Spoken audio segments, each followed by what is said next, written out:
धर्मनिरपेक्षतेऐवजी आहे जातीवाद, हेच आहे महासत्ता मिळवण्याचे विवाद, हेच आहे महासत्ता मिळवण्याचे विवाद। लोक जे करतात ते माझ्या राजाने कधी केले नाही आणि माझ्या राजाने जे केलं ते जगात कुणालाच जमलं नाही, ते जगात कुणालाच जमलं नाही। प्रभावाबरोबर तर सर्वच चालतात, प्रभावाबरोबर तर सर्वच चालतात, पण प्रभावाविरुद्ध लढण्याचे सामर्थ्य जात आहे असे राजांचे मावळे आम्ही, असे राजांचे मावळे आम्ही। उपस्थित मान्यवर, संयोजक, आयोजक, माझे विद्यार्थी मित्रांनो, आजच्या वादविवाद स्पर्धेनिमित्त मी तुमच्या समोर प्रभावाविरुद्ध विषय मांडणार आहे। भारताची वाटचाल महासत्तेकडे होत नाही आणि हे मी तुम्हाला ठामपणे सांगू शकते। राजमाता, राष्ट्रमाता मासाहेब जिजाऊ तसेच स्वामी विवेकानंद यांच्या जयंतीनिमित्त आजचा युवक दिन साजरा केला जातो। यांना मानाचा मुजरा करून मी माझ्या भाषणास सुरुवात करतो। कभी प्यार के लिए मर गए तो कभी जात पात के नाम पर मर गए, कभी प्यार के लिए मर गए तो कभी जात पात के नाम पर मर गए।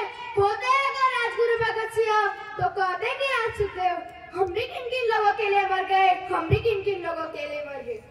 अरे ज्या देशात मंदिरासमोर चपला तोडण्याचे लिहावे लागते, ज्या देशात येथे तुंकू नये तिथे भिंती रंगवल्या जातात, ज्या देशात आतापेक्षा जास्त नाणे चोरले जाते, ज्या देशात रोजचा न्यूजपेपर हा अत्याचार, बलात्कार, शेतकरी आत्महत्यांनी झाकवलेला असतो, अशा वेळी खरंच माझ्यासमोर प्रश्न उभा राहतो की खरंच भारताची वाटचाल महासत्तेकडे होत आहे का? तर माझं उत्तर आहे नाही, नाही, नाही।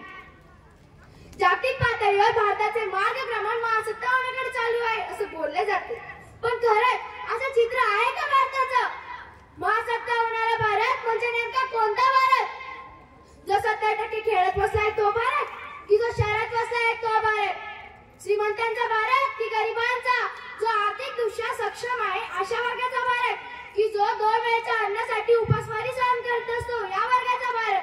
महोदय, परीक्षा असे एक ना एक अनेक प्रश्न माझ्या डोळ्यासमोर उभे राहतात। अशा वेळी वाटतं की आपल्या देशाची वाटचाल ही महासत्तेकडे मुळीच नाही। श्रोते हो, जिथे 2 वेळेचे पोटभर अन्न लोकांना मिळत नसेल तिथे